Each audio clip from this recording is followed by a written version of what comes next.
第5项，打到28大屠杀，武力压制了后，清剿。1947年3月7日，中国军队援军到，为家人上岸。军队派去规台湾各所在，对台湾人民大屠杀。过程甲打到同款。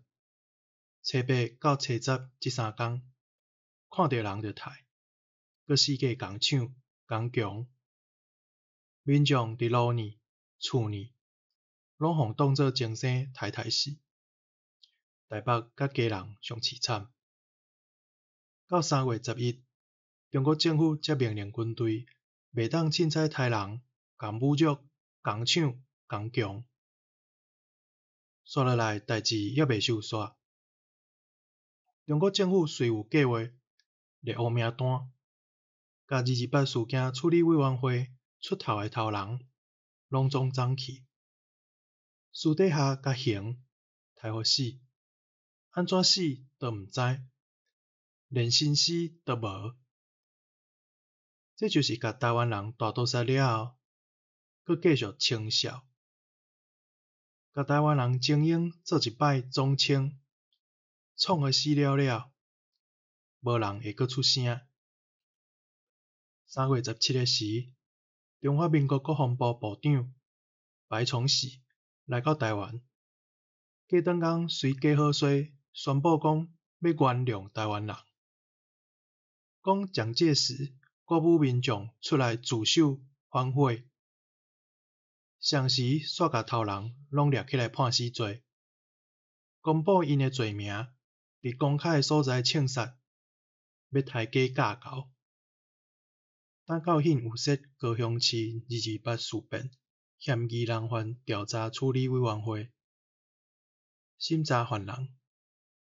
委员会若认定有互冤枉的，也是无遐严重的，要塞司令部会使自这决定要放无。结局，干那正的就有几百个人互放出来，通知中国兵仔拢乌白掠人。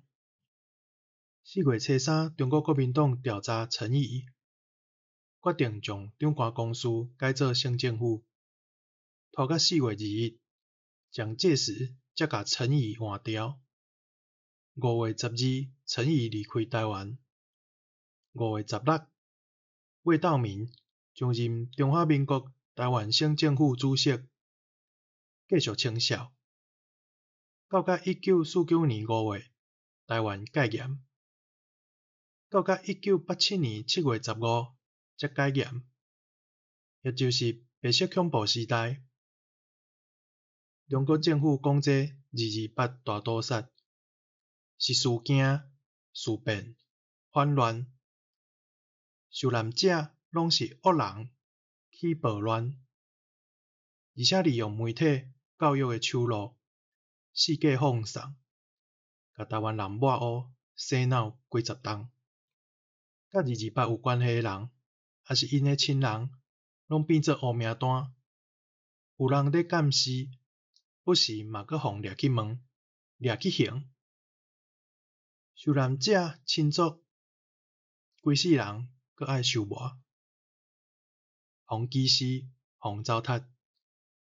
这段时日，逐个人心肝底拢真惊吓，毋敢搁加讲半句话。为着度日无搭话，继续互失眠。历史甲真相，互暗藏真久，无人知影。真侪囡仔逝世，大汉了后，才知影家己的亲人安怎死的。打到杀人魔彭孟启，杀死遐侪台湾人，伊从来无负责。搁因为即件代志有功劳，升大官，做中华民国台湾省的警备总司令，落尾上悬搁做甲参谋总长。